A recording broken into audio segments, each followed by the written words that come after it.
Hi, this lesson is going to be on dividing fractions by fractions and dividing mixed numbers. So I decided to combine these lessons since basically the steps don't change from one to another from when we started dividing fractions by whole numbers to fractions by fractions, and then of course dividing fractions by mixed numbers. The part of the standard that we're going to be working on from 6 NS 1.1 is the computing quotients of fractions first. There's a whole lot more to this standard, but I want to make sure that we're all clear on how to calculate when we're dividing fractions before we move on to more of those higher order problem solving type questions. So as usual, you know you need to have your composition notebook, a sharpened pencil, and don't be afraid to write everything down because you know what? It is a requirement. All right, so let's go ahead and get started. I would like for you to have your composition notebooks open to the very next available page. Now remember, when you're writing in your composition notebooks, you need to title your work. I want to see the title at the top of that work. I don't want to have to search throughout your composition book to see where you wrote your stuff. And please start with the left side of your composition notebook because today we're going to actually be writing on both sides since we're doing two different lessons. So let's go ahead and get started. So when we're dividing fractions by fractions, the steps are the same as they were when we were dividing fractions in whole numbers. You're going to keep it, change it, flip it. Basically, what that means is we have to multiply by the reciprocal. Now, if you remember the word reciprocal, basically means like the opposite of. So if we have a fraction, for instance, 5/9, its reciprocal would be 9/5.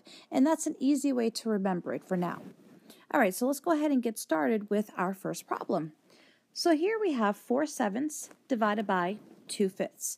So your steps are to keep it. So I'm going to write a K underneath my first fraction, which means I keep it exactly the way I see it. I change, so I'm writing a C underneath my division symbol. I change it to a multiplication symbol, and I flip that second fraction because I want to multiply basically by its reciprocal. So instead of it being 2/5, I really wanted to say 5/2. So when we're working these problems out, we're going to go ahead and recopy our problem by showing that we're multiplying by its reciprocal. So you see that this turns into that. I do want to see that you start out with writing this problem first in its original state, and then I want to see that you actually are keeping it, changing it, and flipping it. So here we have 4/7 times 5/2. So we're going to go ahead and cross simplify if we can. Now I'm looking at the diagonal. So when I look at the 2 and the 4, I think to myself, well, what's the biggest number that goes into both of those numbers? Basically, you guys, I'm looking for the greatest common factor. The greatest common factor is 2 because you can divide both those numbers by 2. So if I do 4 divided by 2, I get 2. So I cross out my 4 and I write a 2 next to it. And if I do 2 divided by 2, I get a 1. So I crossed out the 2 and wrote down the 1 next to it. Now I can't do anything between the 5 and the 7. These guys have nothing in common, so we're just going to move forward. Now the rules are when we're multiplying fractions is you multiply your numerators. 2 times 5 gives me 10. You multiply your denominators.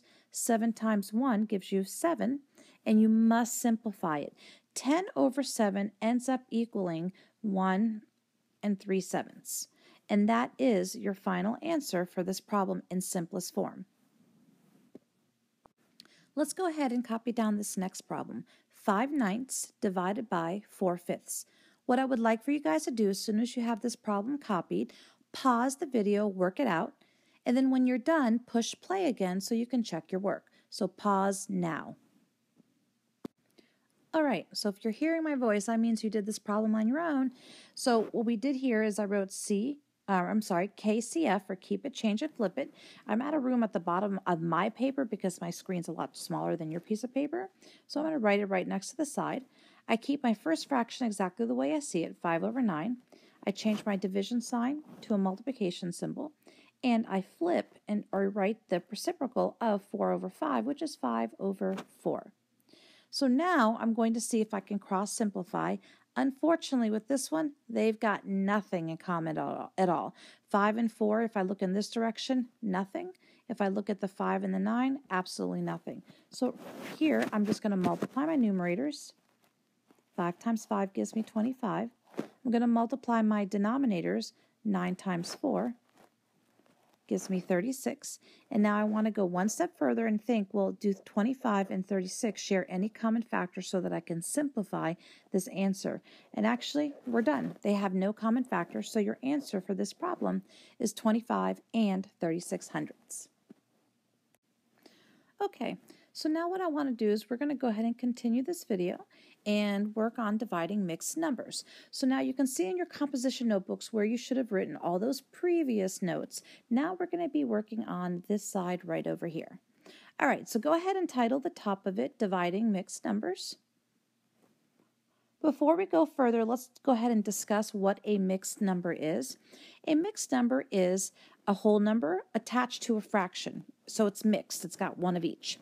Now, one way to remember what to do with a mixed number, because you can't calculate with mixed numbers, or you don't want to calculate with mixed numbers, I should say, when we're multiplying and dividing. So what you want to do is, and one way I think of it when I used to have younger kids, I'd say, well, we want to get mad, which means you want to multiply first, you add, and then the word, not divide, sorry, I meant denominator.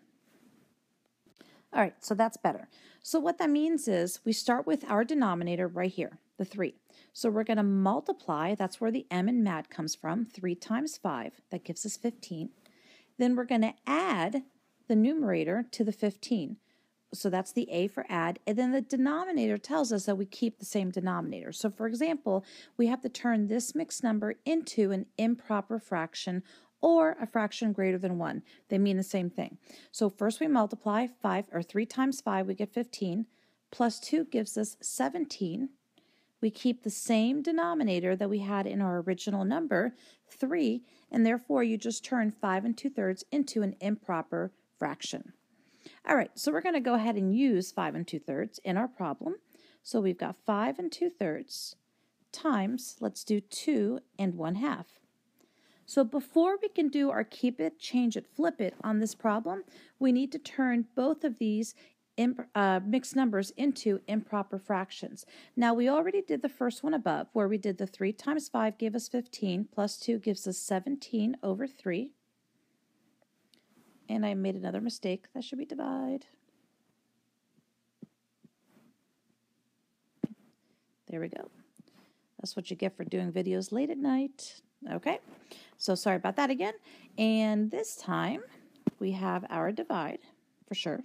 And then 2 1/2 turns into 5 over 2. Now the 5 came from doing 2 times 2, which is 4, plus 1 gives us 5 over the denominator of 2. So now we're going to keep it, change it, and flip it. So 17 over 3 stays the same.